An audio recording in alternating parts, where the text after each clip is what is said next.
당신은 이미 정답을 알고 있어요. 외부 선거를 통해서 평화를 추구할 경우에 가장 치명적인 고통은 목표를 달성했을 때 발생한다. 마침내 당신이 원하던 것을 얻었다. 본인의 가치를 보여주는 확실한 증거를 얻었다. 어쩌면 그것은 근사한 명평을 올린 사무실일 수도 있다. 어쩌면 완벽한 집을 매매했을 수도 있고 다양한가.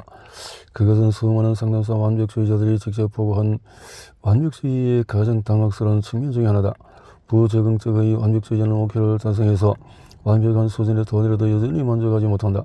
정신분석가 카렌 호니는 이런 불만을 성공과 내적 안정 사이의 역비율이라고 설명했다.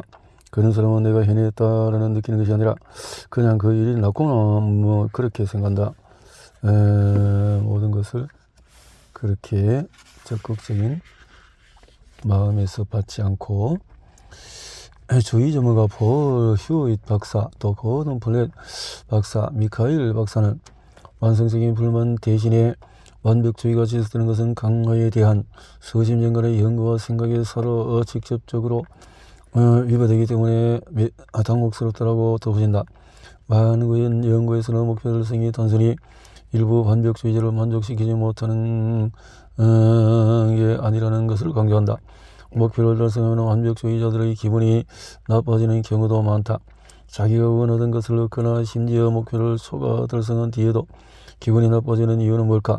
승리의 경험을 통해서 자존감이나 존재감을 대체할 수 있는 게 없다는 사실을 깨닫게 되기 때문이다. 자, 나는 이 일을 하는 동안에 앞서 얘기한 객체 완벽주의 외에도 행동적인, 정서적인, 인지적인, 가정, 지향적인 완벽주의가 반복해서 나타나는 모습을 관찰했다.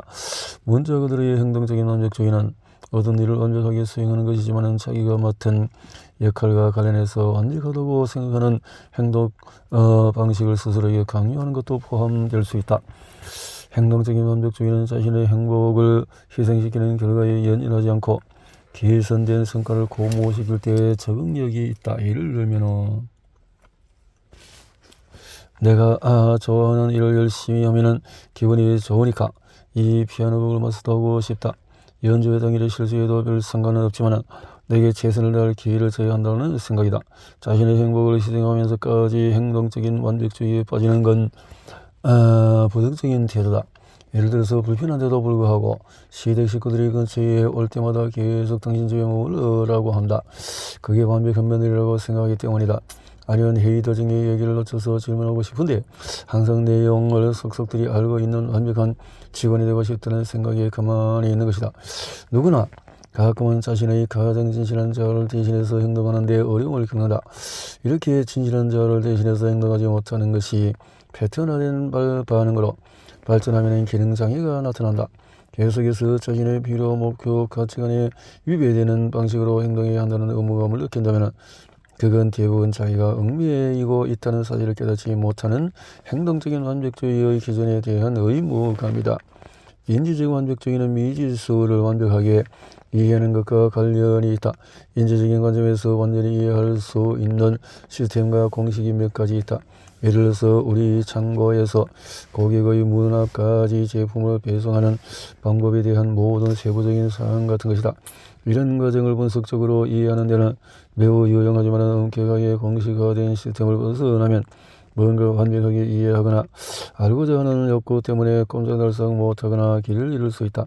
예컨대 게으른 완벽주의자는 그 일자리에 지원하기도 전에 도시 계획의 모든 측면이 어떻게 작동하는지 완벽하게 이해해야 한다. 완벽주의. 인지적인 완벽주의는 결과에 집착하지 않고 호기심과 학습을 통해 추진해야만 적응력을 발휘한다. 예를 들어서 어떤 신경학자는 우리가 꿈을 꾸는 이유를 연구하는 데 일생하셨다 하지만 수십 년의 연구 끝에 결국 우리가 왜 꿈을 꾸는 건지 도통 모르겠다라고 말할 수 있다. 그는 확실한 대답이나 결론을 얻지 못했지만 수십 년간 의미 있는 작업을 즐겼다. 그 신경학자는 그들을 은퇴할 수도 있지만 그것은 중요하지 않다. 그들은 어떤 식으로든 그 질문에 대한 답을 찾으려는 노력을 포기하지 않을 것이다. 그래서 완벽주의는 과정이 완벽하게 시작되고 진행되고 끝나기를 바란다. 장기적인 과정의 완벽한 결말은 그 과정이 영영 끝나지 않는 것일 수도 있다. 따라서 어떤 과정이 끝나거나 중요한 혼란이 발생한다면 그 과정 전체가 실패로 간주된다. 프로세스 완벽주의에는 그 과정에 필요한 시간, 에너지, 소모, 도움에 대한 자체적인 기준과 선입견도 포함될 수 있다. 좀 더 시야를 넓혀서 정체성 형성과 관련한 프로세스 완벽주의를 생각해보자. 자기가 완벽한 어린 시절 누렸다고 생각하는 완벽주의자는 어떨까? 이와 반대지만 유사한 프로세스가 나타난다. 게으른 완벽주의자는 완벽하게 시작되기를 바라는 욕망에 압도되지 않도록 노력해야 한다.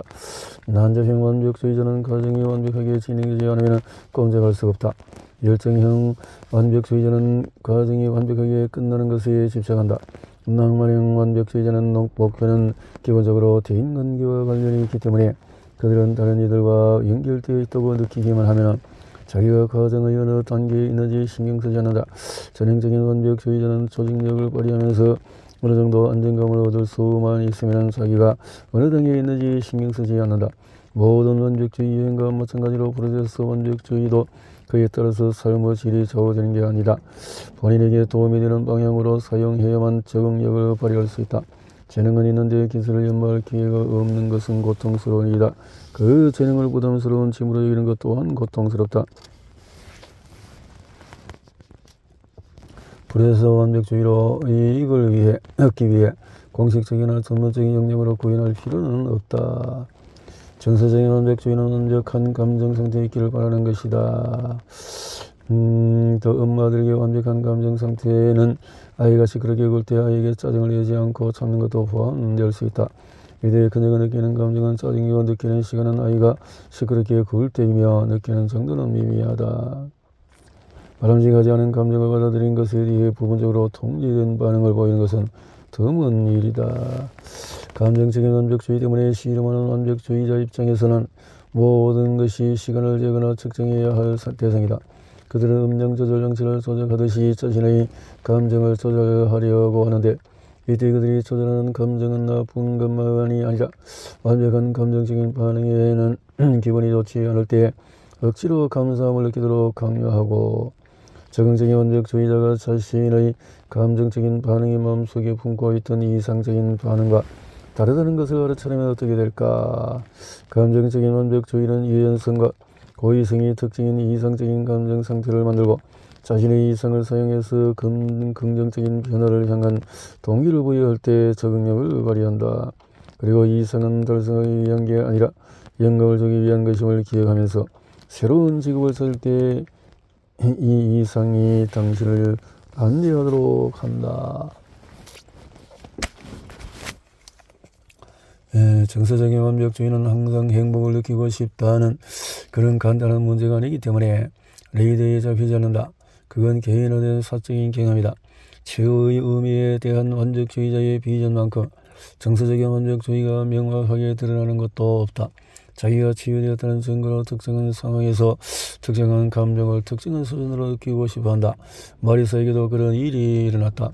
마리사는 평생의 연인이라고 부르는 남자와 함께 일했다. 그들은 몇 주 동안 데이트를 했지만 결국 친구로 남았다. 그들이 마지막으로 만난 날로부터 몇 주 뒤에 그는 함께 일했던 다른 여성과 사귀기 시작했고 6개월 뒤에 결혼했다. 마리사는 옛 여인이 아내의 임신 사실을 알리자 그를 위해서 순수하게 기뻐하고 싶었다. 하지만 실제로는 기쁨이 아닌 절망감을 느꼈다. 그리고 그녀는 상황을 통제하려고 했다. 마리사의 완벽주의가 모든 방향에서 과하게 드러나기 시작했다. 먼저 그 부부를 위해서 사무실에서 임신 축하 파티를 열어야 한다고 주장했다. 그녀는 완벽한 친구가 되어야 했고 행동적인 완벽, 그들을 위해서 완벽한 기쁨을 느껴야 했으며 정서적으로 파티 자체도 완벽해야 했다. 객체 완벽. 만약에 여인과 함께 두 사람이 잘 되지 못한 정확한 이유를 파악하기 위해 마무리 대화를 나눈 걸 인지적인 완벽주의 포함해서 그녀가 추구하는 모든 통제가 이루어진다면 그에 대한 마음을 완전히 접고 완벽한 방법으로 관계를 끝내는 결과를 얻게 될 것이다. 프로세스 완벽주의.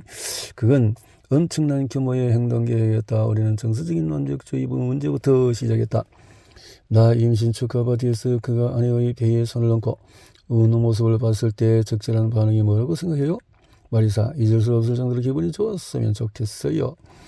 마리세의 목표는 일어난 일을 처리하는 게 아니라 일어난 일에 대한 자신의 감정을 통제하는 법을 배우는 것이었다. 공식적으로 치유된다는 말의 의미에 대한 선입견이 우리 마음속에 어슬렁거리고 있다. 우리가 생각하는 치유의 모습에 대한 이런 상상은 항상 잘못되었다. 당신은 자신의 치유가 어떤 형태로 이루어질지 전혀 모른다.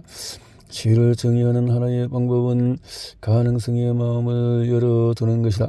감정 조절에만 집중하면 가능성을 차단하게 된다. 지금 어떤 기분을 느끼든지 자기 삶의 모든 순간에 대한 선택권이 있다는 것을 알면 힘이 생긴다. 선택권이 있다는 것을 생각하면 힘이 생긴다. 있네요. 넘어가서 당신의 완벽주의를 찬양하라. 해처리를 찾을 수가 없어서 돌을 주워왔어요. 어머니는 그제야 아들의 마음을 이해했다. 나는 모든 사람이 그것을 명심해야 한다고 생각한다. 린드그린. 실수에 자기 처벌로 대응하는 사람들. 실수에 자기 처벌로 수요일 오후 7시 칼라의 상담 시간은 수요일 오후 7시인데 그녀가 좀처럼 늦는 법이 없었다. 여보세요. 칼라 무슨 일 있어요? 아니에요. 지금 건물 밖에서요. 혹시 초인종이 고장났나요? 제가 지금 내려갈게요. 괜찮아요. 금방 들어갈게요. 당신은 오래된 건물 1층 사무실에 상담을 했는데 가끔 초인종이 고장나곤 했다. 검지로 창문 커튼을 살짝 잡아당기자 칼라가 현관 입구에 재단에 서 있는 것이 보였다. 그녀는 아래를 내려오고 있었다. 바닥을 발로 툭툭 차며 담배를 피우고 있었다. 나갈게요. 그렇게 말하고 전화를 끊었다. 우리 사이를 걸어먹던 유리창이 사라지자 칼라가 울고 있다는 것을 알 수 있었다. 나는 계단 위에 앉았다. 곧 비가 내릴 것 같았다. 사람들이 몇 명이 지나갔고 나 담배를 피우는 줄 몰랐네요. 칼라 안 피워요. 신경 쓰이나요? 미안해요. 역겹다는 거 알아요. 하늘이 예쁘죠? 저는 이런 순간에 하늘이 도움이 되는지 안 되는지 잘 모르겠더라고요. 칼라 어떤 순간이요? 난 몰라요. 칼라 당신 알겠죠? 무슨 일이 있었나요? 칼라는 계속 담배를 피우면서 마주에 춤을 배우기라도 하는 것처럼 길고 넓은 보폭으로 보도를 서성거리기 시작했다. 그녀는 그날 아침 엄마와 말다툼을 하다가 일방적으로 전화를 끊어버렸다고 했다. 자기 행동을 후회한 칼라는 다시 전화를 걸어서 사과했고 다행히 일이 잘 풀렸다. 그녀의 엄마는 이해심이 깊었다. 고작 이야기의 이 부분까지 도달하는데 10분이 걸렸다. 나는 칼라의 말을 끊고 안으로 들어갈래요? 라고 물었다. 그녀는 피우던 담배를 끄고 사무실로 들어갔다. 칼라가 자신의 하루를 자세히 얘기하는 동안에 나는 그녀가 상담사에게만 할 수 있는 얘기를 꺼내기를 기다렸다. 하지만 그런 얘기는 나오지 않았다. 칼라는 자기가 일을 망쳐놓고는 무의식적으로 상황을 더 힘들게 만들었던 일련의 사건들에 대해서 설명했다. 칼라는 속으로 그 사건을 계속 떠올리면서 자기는 정말 배은망덕한 딸이고 인내를 기르기 위해서 열심히 노력해야 한다고 생각했다. 칼라는 이를 통해서 자기가 책임감을 느낀다고 여기게 되었다. 그날 하루가 흘러가는 동안에 칼라는 부정적인 자기에 대하로 뇌를 계속 후려쳤다. 필라델피아에 살다가 그날 하루 뉴욕을 방문한 친구와의 점심 약속도 취소했다. 나는 칼라가 그 점심 약속을 얼마나 기대하고 있었는지 알고 있다. 그래서 왜 취소했느냐고 물었다. 칼라는 자기가 뒤처져 있을 때 친구의 시세한 대화에 빠져드는 게 탐탁지 않다는 식으로 말했다. 뒤처졌다는 말이 이 마음에 와닿았다. 나 무엇에 뒤처졌는데요? 모르겠어요. 당신 앞에 뭐가 있나요? 내 최선의 모습이요. 나는 최선의 모습을 보이고 싶어요. 완벽해지고 싶다는 말인가요? 아니요. 완벽한 걸 원하지는 않아요. 세상에 완벽한 사람은 없다. 는 것을 알아요. 하지만 지금보다는 나은 모습의 나를 보여주고 싶어요. 이건 내가 아니니까요. 나 뭐가 다른데요? 칼라 뭐가 다르냐는 게 무슨 말이죠? 최선의 당신과 완벽의 차이가 뭔가요? 자기 처벌은 의식적인 또 무의식적으로 자신에게 해가 되리라는 것을 아는 상태로 돌아가거나 자신에게 도움이 되는 것을 거부하는 행동이다. 처벌은 더 많은 고통을 가하도록 만들어졌다. 스스로에게 벌을 줄 때의 원대한 계획은 자신을 얻기 위해서 스스로 교훈을 들으는 것이다. 자신의 이익을 위해서 스스로 벌어가는 학습, 성장 치유를 위한 전력으로 자신을 해치는 것이다. 하지만 처벌은 효과가 없다. 당신이 누군가를 버린다고 해서 그 사람이 변화하는 법을 배우지는 않는다. 그는 처벌의 근원을 피하는 법을 배운다. 만약 당신 자신이 자기 처벌의 근원이라면 감정을 마비시켜서 스스로 피하는 방법을 익힐 것이다. 감정을 마비시키는 방법으로 과식, 과소비, 과로 드라마에 빠지는 것, 약물 남용, 무분별한 TV 시청, SNS 중독 등이 있다. 자신을 다치기 위해서는 스스로 치유할 수가 없다. 처벌이 원치 않는 행동을 바람직한 행동으로 바꾸는 기능을 하더라도 여전히 효과가 없다. 처벌은 더 많은 문제를 이야기하기 때문이다. 예를 들어서 식당을 운영하면서 직원들이 늦지 않기를 바란다면 다음에 지각하는 사람 3명을 해고해보자. 다음날 나와 있는 직원들은 모두 정시에 출근할 것이다. 당신의 처벌은 효과적이었다. 처벌 덕분에 직원들은 이제 제 시간에 출근하겠지만 그들은 자기가 아는 모든 사람에게 그 식당에 오지 말라고 말리고 다른 곳에서 일할 기회가 생기자마자 떠날 채비를 할 것이다. 최선을 다해 일하려고 하지 않고 가장 기본적인 일만 처리할 것이다. 직원을 처벌하면 표면적으로는 처벌 대상이 된 특정한 행동이 바뀌는 이점을 얻을 수 있지만 직원 충성도나 유지율, 자기 주도적인 행동처럼 비용이 많이 드는 부분에서 발생하는 막대한 기회 비용 때문에 이익이 감소할 것이다. 처벌은 사기를 떨어뜨리기 때문에 자발성과 협동심이 위축된다. 당신의 예산은 창의성과 혁신이 죽어가는 것이 된다. 처벌을 사용하는 문제가 해결되는 것이 아니다. 그 문제를 피하려다가 새로운 문제가 생긴다. 처벌은 문제에 접근하는 부정적인 방법이다. 처벌은 문제를 증가시킨다. 해결책은 문제에 접근하는 긍정적인 방법이다. 해결책은 문제를 감소시킨다. 해결책의 반대는 문제가 아니다. 해결책의 반대는 처벌이다.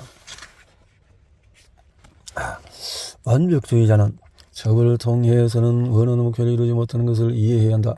완벽주의자가 스스로 벌을 준다는 것은 모든 전문자가 동의하는 사실이다. 부정적인 상황에 처했을 때 의식적으로 처벌을 중단하겠다고 선택하지 않는 이상 처벌이 당신 마음의 기본적인 자동주행 설정이 될 것이다. 5가지 유형별로 자기 처벌함. 처벌은 교율, 개인적인 자연스러운 재활과 다르다. 처벌과 교율의 차이점. 처벌은 고통을 증가시킨다. 교율은 체계를 강화시킨다. 처벌은 사후 대응적이다. 교율은 사전 예방적이다. 처벌은 부정적인 행동, 교율은 긍정적이다. 심리치료사 A. 모리언이 지적한 것처럼 처벌에는 변화에 대한 긍정적인 접근이 포함되지 않지만 교율에는 이것이 포함된다. 변화에 대한 긍정적인 접근 방법으로는 긍정적인 대처, 전략을 가르치고 잘하면 칭찬해주고 잘못하면 앞으로 비슷한 상황에 처했을 때 현명하게 대처하는 방법을 천천히 가르쳐주는 등의 개입이다. 모르는 처벌은 고통을 통해서 누군가 통제하려는 행동이라고 지적한다. 교육은 체계를 통해서 힘을 키우는 방법을 누군가에 가르치는 것이다. 처벌, 개인적인 책임의 차이. 개인적인 책임에는 사전 예방적인 측면과 사후 대응적인 측면이 모두 있으며 항상 자신에 대한 책임을 제대로 유도한다. 미리부터 책임감을 발휘하면 신뢰가 생긴다. 책임감이 있는 사람은 외부의 요구와 무관하게 어떤 상황에서든지 자기 역할에 책임을 질 것이라고 믿을 수 있다. 책임감이 사후 대응적인 힘으로 발휘할 때에 치유를 제공한다. 개인적인 책임을 통해서 치유가 가능한 이유는 상처받은 이들이 적극적으로 치료하는 것도 책임에 포함되기 때문이다. 서로 책임을 지는 것은 능동적인 행동이고 처벌은 수동적인 행동이다. 책임을 지는 것은 자신의 행동이 관련된 모든 사람에게 어떻게 영향을 미치는지 공개적으로 인정하고 다른 선택을 할 수 있었다는 것을 시인하며 피해 입은 사람들에게 사과하고 문제를 해결하기 위해 할 수 있는 일을 하며 개선을 약속하고 개선을 유지하기 위한 계획을 세우는 것도 포함이 된다. 개인적인 책임을 지려면 자기 잘못을 인정해야 한다. 하지만 개인적인 책임은 실수에 대한 비난을 감수하는 것보다는 해결을 위한 책임을 지는 것에 가깝다. 반면에 처벌은 반성, 인정, 책임, 애도 또는 개선을 위한 약속과 계획이 전혀 필요 없다. 처벌은 게으르다. 처벌과 자연스러운 결과의 차이. 처벌은 원하는 결과를 얻기 위해서 두려움에 의존한다.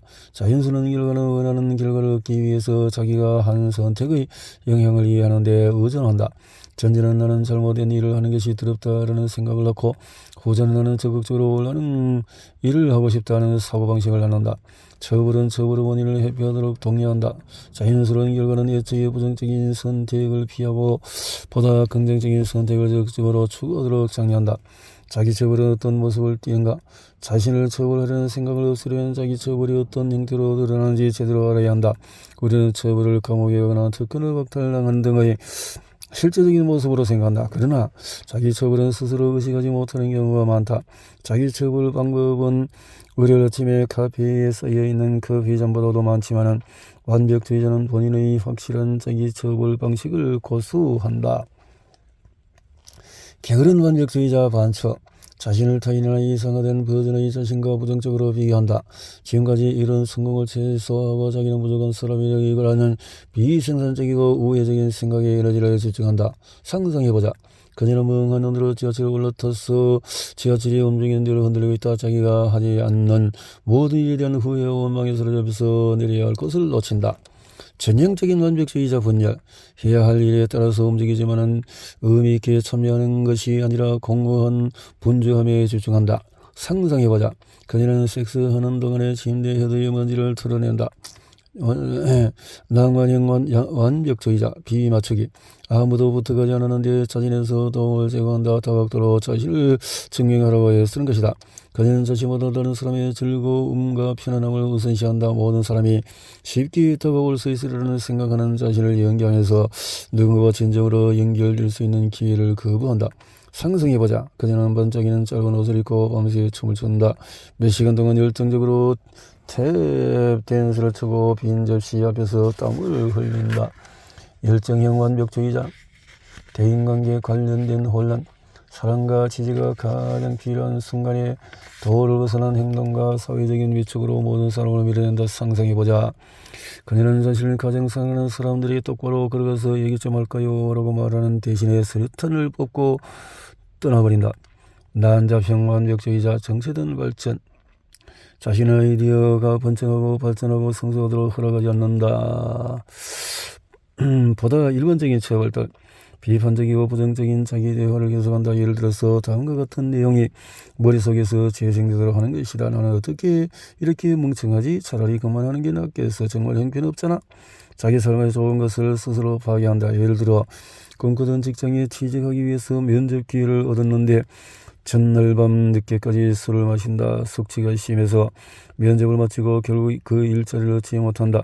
특정한 방식으로 성과를 거둘 수 있을 때까지 삶의 모든 부분에서 자신을 제한한다. 예를 들어서 살이 빠지면 예쁜 옷을 살 거야 라는 생각 같은 거. 선선한 즐거움을 느낄 수 있는 관광과 시간을 거부한다. 예를 들어서 일을 잠시 쉬고 산책을 하거나 특별한 안건 없이 친구와 대화를 하는 것을 자신에게 허락하지 않는다. 다시 자신에게 허락하지를 않는다. 희족일간. 자신을 책망하기만 할 거라면 휴식을 취하는 게 무슨 의미가 있겠는가? 요점은 자신에게 벌을 주는 것이다. 다시 한번 말하지만 자기 삶에 증발적으로 관여하는 것은 무의식적으로 일어나는 경우가 많다. 의식적인 수준에서는 꼼짝도 할 수 없는 기분으로 나타난다. 상담사가 경계라는 말을 자주 쓴다면 내담자가 자기 상태를 묘사하기 위해서 꼼짝할 수 없다는 표현을 자주 쓴다. 때때로 무슨 일이 일어나고 있는지 정말 혼란스러워서 꼼짝할 수 없는 경우가 있긴 하지만 그런 종류의 혼란은 드물다. 외래업 자기 삶을 개선하기 위해서 뭘 해야 할지 정확히 알고 있고 그걸 하기 위해서 고군분투한다. 처벌의 악순환에 빠졌기 때문이다. 긍정적인 변화를 위해서 처벌을 계속한다면 일종의 심리적인 연옥에 빠진다. 심리적인 연옥은 매번 자신을 증오하면서 같은 실수를 반복할 수밖에 없는 운명을 말한다. 자기가 꼼짝할 수 없는 상대라는 것을 알지만 뭔가 다른 결과를 얻고 싶다. 실제로 다른 결과가 나오기를 간절히 바라지만 그러면서도 계속 똑같은 부정적인 선택을 반복한다. 자기 처벌은 고통스러운 소용돌이다. 이게 무슨 얘기인지 예를 들어보자. 이게 무슨 말이냐? 자기 처벌이란 것이 무슨 말이냐? 라는 것인데요. 알코올 사용 장애 아바. 에 대해서 예전에 브루클린에 있는 재활센터에서 집단 상담을 자주 했다. 목요일은 알코올 사용장애 상담을 했는데 밤 9시까지 상담이 이어졌다. 8시 58분 늘 하던 대로 마무리하고 등등. 이것은 막판에 터진 경험이 풍부한 상담자는 그렇겠지만 나도 내 상당히 소파에서 폭발한 LMB 사리로 최강간을 다 채울 수 있다. 상담의 경계를 존중하기 위해서 그것을 끌어들이진 않았다. 나는 보통 다음과 같은 식으로 대답한다. 막판에 터지는 폭탄이라는 말을 들어본 적이 있어요? 막판에 터진 폭탄은 당신이 방금 터뜨린 거예요. 하기 어려운 말이었을 텐데 해줘서 기쁘네요. 당신이 내게 하는 말은 중요하니까 지금 남은 시간보다 더 긴 시간을 들여서 얘기할 가치가 있어요. 다음 주에 이 얘기를 나누는 걸 고대할게요. 지금은 끝내야겠네요. 일반적으로 내 단자는 지금 당장 산단지를 나설 끄고 다음 주에 어려운 문제를 제기하는 것은 내 쪽이 되라는 것을 알고 안심한다. 하지만 아버의 경우에 그녀의 안전이 걱정되기 때문에 그런 말을 하지 않았다. 나는 그룹 사람들의 양해를 구하고 아버에게 남아달라고 했다. 다른 사람들이 자리에 일어나는 동안에 아버와 나는 계속 의자에 앉아 있었다. 마지막으로 나는 사람이 문을 닫았다. 여기 다시 돌아오기 힘들죠? 네가 그렇게 말하자 아바는 무너졌다. 그녀는 눈을 거들게 뜨고 고개를 끄덕이더니 숨을 죽이고 울기 시작했다. 잠시 뒤에 아버에게 모임 전에 술을 마시지 않았다면 뭘 했을 것 같은지 물었다. 그녀는 절박한 목소리로 즉시 대답했다. 목욕을 할 거예요. 하루 종일 추웠어요. 그냥 집에 가서 뜨거운 물로 목욕하고 싶어요. 그녀는 어릴 때부터 항상 물속에 길을 대고 맹을 치는 소리를 듣고 좋아했다고 한다. 그녀는 역조에서 책을 읽거나 음악을 듣거나 전화기를 가지고 들어가지 않고 그냥 길을 물속에 넣었다 뺐다 할 뿐이라고 했다. 가끔 화장실 벽을 공유하는 이웃들의 소리가 들릴 때도 있다. 화장실 벽 건너편에서 사람들이 들여다니는 소리, 웅웅거리는 말소리, 접시가 부딪히는 소리가 들린다. 아버는 그것은 신경쓰지 않아요. 오히려 그런 소음이 들리면 마음이 좀 편안해져요 라고 말한다. 울음을 멈췄다. 오늘 밤에도 그런 소리를 들을지 집에 가서 목욕할지 궁금하네요. 아버는 자기 처벌의 순환에 갇혀 있다. 그녀는 뭘 해야 하는지 알고 있지만은 대신에 자신을 벌할 계획이다. 내가 왜 그랬을까요? 아바는 한탄하기 시작했다. 내가 뭘 하고 있는지 모르겠어요. 내가 왜 그랬을까요? 나는 휴지를 가져오려고 일어섰다가 다시 앉을 때에 의자를 그녀 옆으로 끌어당겨서 앉았다. 의자에 쪼그리고 앉아있는 아바는 후드티에 얼굴을 파묻혔다. 그리고 흐느끼기 시작했다. 평소 같으면 비어있을 의자에서 아바는 몸을 기울이고 그녀가 울게 내버려 두었다. 그 순간 아바에게 하고 싶은 말이 많았지만 아직 말할 때가 아니었다. 이렇게 긍정심리학의 선구자인 브레드릭스는 확장과 수립 이론을 가장 잘 알려져 있다. 확장과 수립 이론은 긍정적인 정신 상태를 유지하면은 생각, 행동, 레퍼토리가 넓어진다고 주장한다. 긍정적인 상태에서는 자기가 취할 수 있는 행동, 자기가 여러 가지 다양한 일을 할 수 있다는 것을 깨닫고 미래의 긍정적인 상태를 촉진한다. 예를 들어서 행복한 기분을 느끼면 주 1일 아침에 친구들과 놀러 갈 계획을 세울 가능성이 높다. 그 뒤에는 집에 가서 즐거운 저녁 시간을 보낸다. 좋은 기분에 어디서 음악을 들으면서 요리를 해야겠다고 한다. 기분 좋은 기력을 회복한 당신은 긍정적인 정신 상태로 직장에 출근한다. 물론 일을 하던 중에서 몇 가지 문제가 발생하겠지만 부정적인 분위기에 짓눌리지 않기 때문에 해결하기가 쉽다. 평소라면 자신을 억지로 물어붙였을 상황에서도 즐거운 시간을 보낼 수 있다. 그늘의 힘든 일과에 잘 대처하면서 힘을 얻은 당신은 애인에게 나중에 만나자고 자발적으로 문제를 보낸다. 브레드릭슨이 지적한 것처럼 긍정적인 감정은 단순히 최적의 기능을 나타내는 최종 상태가 아니다. 긍정적인 감정은 최적의 기능을 만들어낸다. 브레드릭슨의 말에 따르면 긍정적인 감정은 새롭고 창의적인 행동, 아이디어, 사회적인 유대감의 발견을 촉진해서 신체적인, 지적인 자원부터 사회적인, 심리적인 차원 이르기까지 다양한 개인적인 차원을 구축한다. 당신의 긍정적인 감정 상태에 있을 때와 생각, 행동 레포트리를 빈약하게 만드는 부정적인 감정 상태에 있을 때를 비교해보라. 생각, 행동 레포트리가 빈약해지면 문제를 해결하기가 더 어렵다. 자기 연민을 실천하면 두려움으로 인한 부정성에서 벗어나게 되고 안전, 안심, 긍정의 감정이 증가함으로 생각, 행동 레포트리로 확장된다. 연구에 따르면 자기 연민은 자존감 향상, 개인 주도권 증가, 스트레스에 대한 회복력 증가, 강점과 약점에 대한 보다 현실적인 자기평가, 낮은 수준의 우울증과 불안, 번아웃 발생률 감소, 과거의 실수를 보상하려는 의욕 증가 등과 긍정적인 연관성이 있다. 자기 연민은 생각, 행동, 레포토리를 넓히는 반면에 처벌은 그것을 줄여놓는다. 아바에게 돌아가보자. 이 연구는 자기 연민, 건설적인 의사결정, 향상된 삶의 질서의 강력한 상관관계에 대한 이해를 높여주지만 아바가 다음에 뭘 해야 하는지 알려주기 위해서 경험적인 연구가 필요하지는 않다. 이건 지금 당신과 내게 명백할 뿐만 아니라 당시 아버에게도 명백한 사실이었다. 아버의 머릿속에는 밖에 나가서 술을 마시는 게 더 현명한 선택이라고 생각하는 부분이 없었다. 그렇다면 왜 그냥 집에 가서 목욕하지 않은 걸까? 자기 연민은 우리에게 그렇게 좋고 처벌은 그렇게 나쁜데 왜 우리는 계속해서 자신을 벌하는 것일까? 그것이